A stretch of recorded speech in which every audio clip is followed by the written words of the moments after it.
What happens when a body is found ice cold inside a bathtub filled with steaming hot water? It sounds impossible, but in one Idaho case, that single detail became the clue that exposed a carefully planned crime.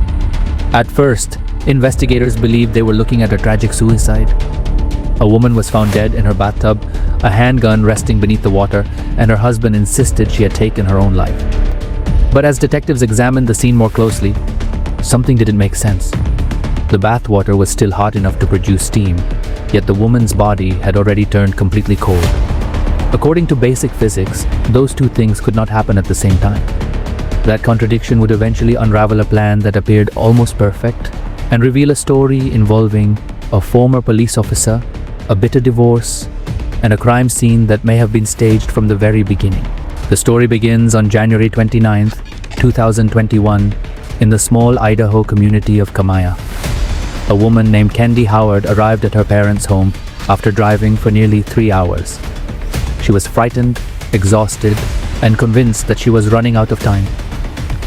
That day, Kendi began preparing her last will and testament. This was not an act of paranoia. It was a desperate attempt to protect her son and daughter because she believed her husband was planning to kill her. Just 4 days later, on the night of February 2nd, 2021, everything changed. A large private estate sat quietly on nearly 10 acres of land near Athol, Idaho. At 10:43 p.m., emergency dispatch received a frantic phone call. The caller was Daniel Howard, Kendi's husband. His voice was shaking. He claimed that after an argument, Kendi had gone upstairs to take a bath, and when he later checked on her, he found her unresponsive in the bathroom. He told dispatchers that she had shot herself. Deputies arrived quickly. Inside the bathroom, they found Kendi lying naked in the bathtub. A .380 caliber handgun rested on the bottom of the tub. She had suffered a fatal gunshot wound to the head. Investigators also knew that the couple was in the middle of a bitter divorce and that Kendi had been preparing legal documents related to the division of their property. On the surface, the case looked straightforward, but experienced investigators are often trained to notice what feels wrong before they understand why it feels wrong. As deputies examined Daniel, they noticed something unexpected. He was crying loudly, breathing heavily, and acting as though he were overwhelmed by shock.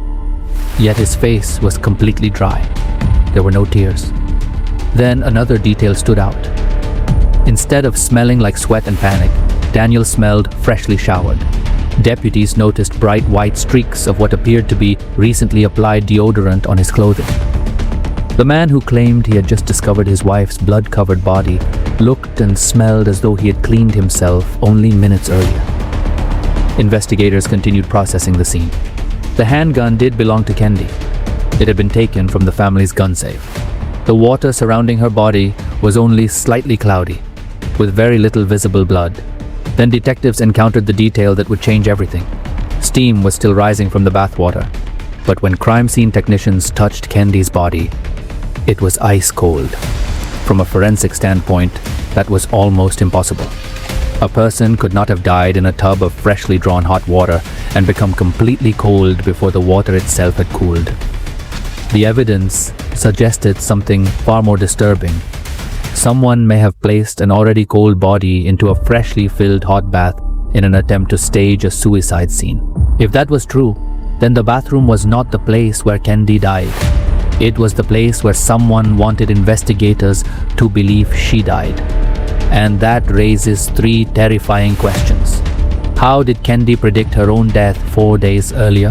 Why did her husband appear freshly cleaned when first responders arrived? And who were detectives really dealing with inside that Idaho mansion that night? To understand what detectives were really facing, we have to go back nearly a decade. Because Daniel Howard was not an ordinary suspect. He was a former United States Marine and a highly trained law enforcement officer who had spent years teaching others how to use deadly force. As a firearms and tactical instructor, he understood ballistics, crime scenes, evidence collection, and police procedure better than most investigators he would later encounter. If someone wanted to stage a crime scene, Daniel had the training to know exactly what investigators would be looking for. From the outside, the Howard family appeared remarkably successful. They owned valuable real estate, multiple financial assets, and property worth millions of dollars. Friends and neighbors saw a large home, expensive vehicles, and the image of a disciplined family built through hard work and sacrifice. But behind those closed doors, the reality was very different. According to people who knew the family, Daniel controlled nearly every aspect of life inside the house. Money was his greatest weapon. He decided how every dollar would be spent, and his rule was brutally simple.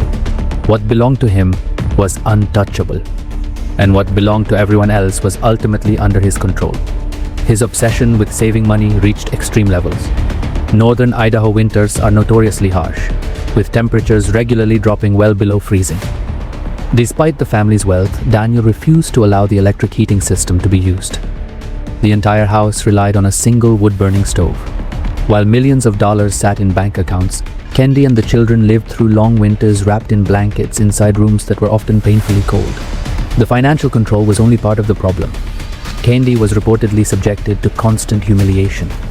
Daniel regularly mocked her appearance, questioned her intelligence, and criticized her decisions.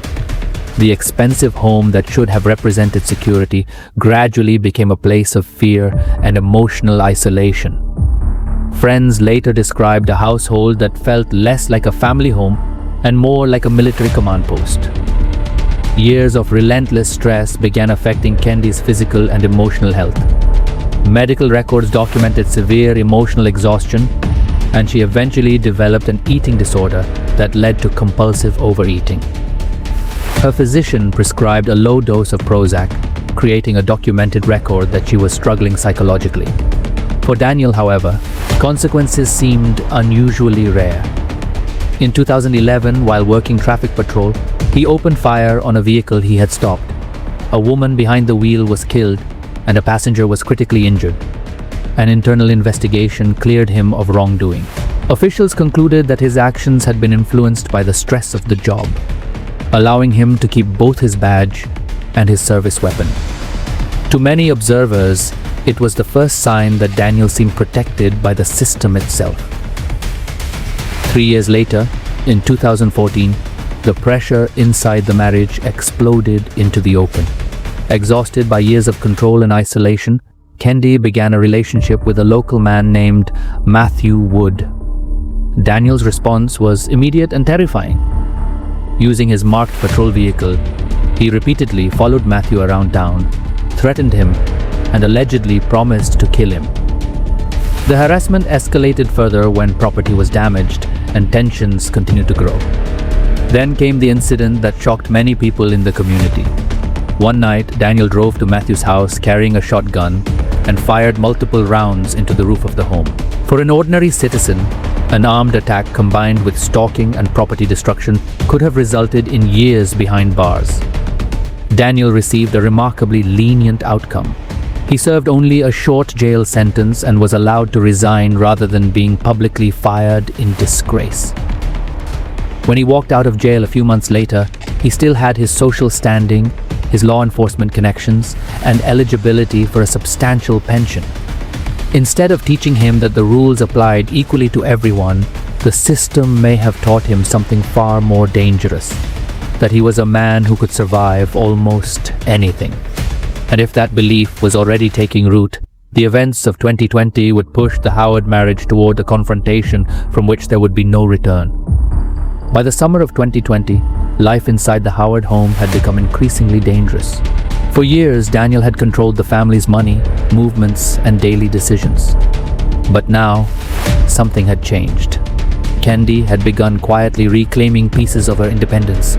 That was the moment Daniel seemed to realize he was losing control. He discovered that Kendi had secretly opened several credit accounts in her own name. To most couples, hidden credit cards might have sparked an argument. For Daniel, they represented something much more threatening. They represented freedom. According to investigators, his reaction was immediate and violent. During a confrontation, he allegedly grabbed Kendi by the neck and choked her. Afterward, Kendi photographed the bruises that had formed around her neck and quietly sent the images to a trusted friend. It was a small decision that would later become an important piece of evidence. From that point forward, Kendi began documenting everything she could. She collected financial records, personal documents, and anything that might help her during an upcoming divorce. She was no longer simply surviving, she was preparing an escape. Then, in the fall of 2020, an unexpected opportunity appeared. Candy's brother, Brian, helped Daniel obtain a high-paying job working on Alaska's oil fields. The schedule was unusual. Daniel would spend 3 weeks working in Alaska, followed by 3 weeks back home in Idaho. For the first time in years, Candy had long periods during which Daniel was thousands of miles away. She used that time carefully.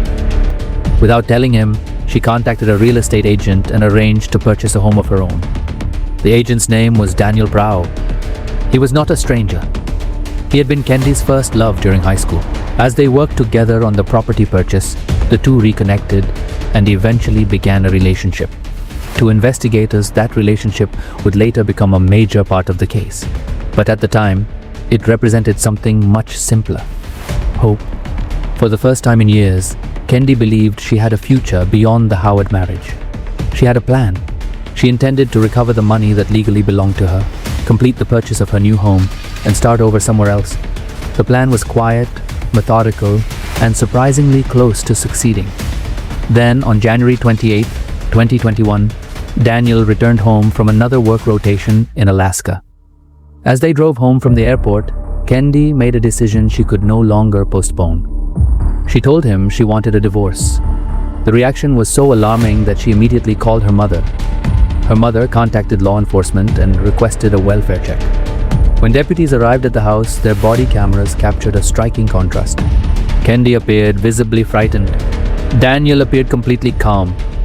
He sat comfortably on the couch, speaking casually with responding officers as if nothing unusual had happened. Without legal grounds to make an arrest, deputies eventually left the property. But the most terrifying moment came later that night. Candy woke suddenly in the darkness of the bedroom. Standing over her was Daniel. He was dressed entirely in black. He was wearing latex gloves, and he was holding a pillow tightly in his hands. On the floor beside him lay a fully loaded pistol magazine. The moment Daniel realized she was awake, he slowly backed away without saying a word. No shouting, no threats, no explanation, just silence. Terrified, Candy left the house and drove directly to her parents' home. Looking back, investigators would later see that night differently. The latex gloves, the pillow, the loaded magazine. It looked less like a domestic argument and more like a plan that had been interrupted. And only a few days later, everything Candy feared would become terrifyingly real.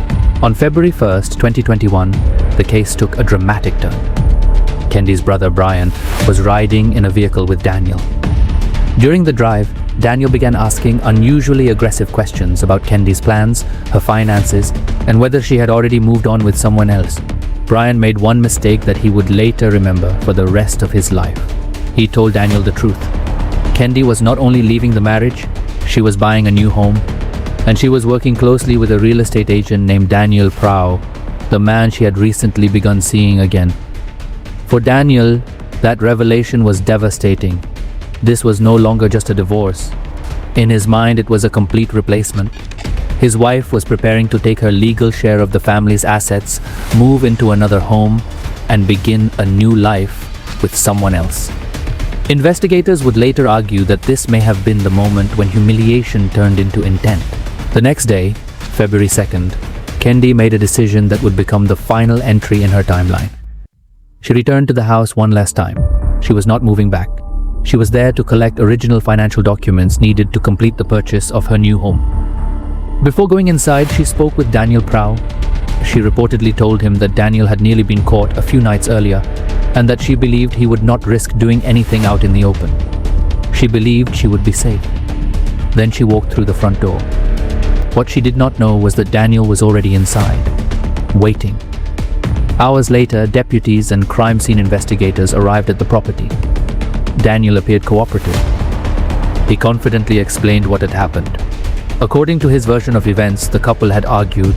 Candy went upstairs to take a bath, and he remained on the first floor.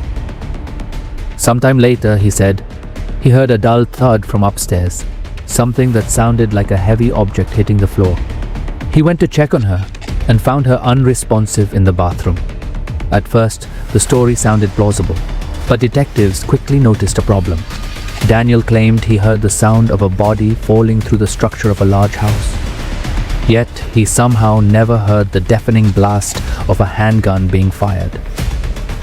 The bathroom door had reportedly been open. The gunshot should have been impossible to miss. Then another detail emerged. Later testimony revealed that Daniel was completely deaf in one ear. Investigators began asking a simple question. How could a former firearms instructor with partial hearing loss detect a soft thud from another floor but fail to hear a gunshot inside the same house? The timeline was beginning to fracture. As detectives continued searching the property, the house itself started telling a different story. In the master bedroom, they found broken glass scattered across the floor. Personal belongings had been thrown around the room. Pieces of torn clothing were recovered. The damage suggested a violent struggle. People rarely destroy a bedroom before calmly ending their own lives. Near the front entrance, investigators found a packed travel bag. Inside were Kendi's personal belongings, carefully organized and ready for a trip. That discovery carried enormous weight. Kendi had not returned to the house to stay. She had returned to gather documents before leaving again. She was planning for tomorrow. And that is often one of the strongest arguments against suicide. A packed bag, a scheduled future, a plan already in motion. By the time detectives finished their initial walkthrough, Daniel's carefully constructed story no longer matched what the house was revealing. The question was no longer whether something unusual had happened. The question was whether the scene had been staged from the very beginning.